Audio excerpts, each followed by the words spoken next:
నాకు తెలియదు పల్నాడు అంటే ఏంటి. ఆనెస్ట్లీ ఇండియా లెవెల్లో పల్నాడు గురించి ఏం తెలియదు ఎవరికి. అందరికీ విజయవాడ, విశాఖపట్నం, తిరుపతి తెలుసు అంతే. పల్నాడు గురించి ఎవరికి తెలియదు. ఇప్పుడు పల్నాడు మొత్తం ఫేమస్ అయింది మొత్తం India wide. But for what? For bad reason, not for good reason. Good reason లో ఉంటే that is very good. But ఎందుకు? నరసరావుపేటలో ఇంత జరిగింది, మాచర్లలో ఇంత జరిగింది. అందరికీ తెలుసు మాచర్ల అంటే ఏంటి, నరసరావుపేట అంటే ఏంటి. దీని ముందు ఎవరికి no knowledge about Palnadu, Narasaraopet, Macherla. అది బాగానే ఉందా? బాగలేదు కదా. అట్లా ఉండాలా? లేదు కదా.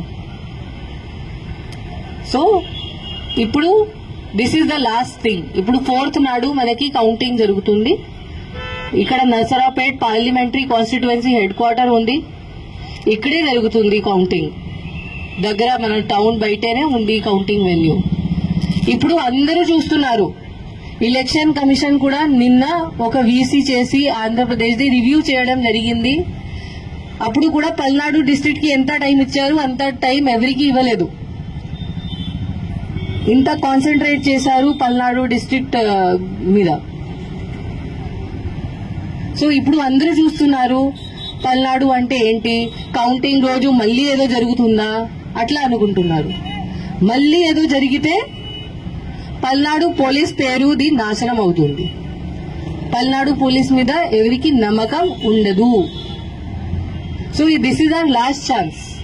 పల్నాడు పోలీస్ ఇమేజ్ సేవ్ చేయడానికి ఇది మన లాస్ట్ ఛాన్స్ ఉంది. బట్ యాజ్ నేను చెప్పాను, నాకు తెలుసు దట్ పల్నాడు పోలీస్ ఆఫీసర్స్ మీరు అందరూ ఉన్నారు. You are very good quality officers. చాలా ఎక్సలెంట్ ఉన్నారు, చాలా ఫిట్ ఉన్నారు, చాలా డెడికేటెడ్, చాలా హార్డ్ వర్క్ కూడా ఉన్నారు. ఓన్లీ ఒక డైరెక్షన్ మీకు కావాలి, ఒక లీడర్షిప్ మీకు కావాలి. ఆ డైరెక్షన్ మీకు ప్రాపర్ గా ఎవరు ఇస్తే మీరు ఏదైనా చేయగలుగుతారు. అది నాకు తెలుసు. అండ్ ఇప్పుడు టైం వచ్చింది, ఆ టైం వచ్చింది.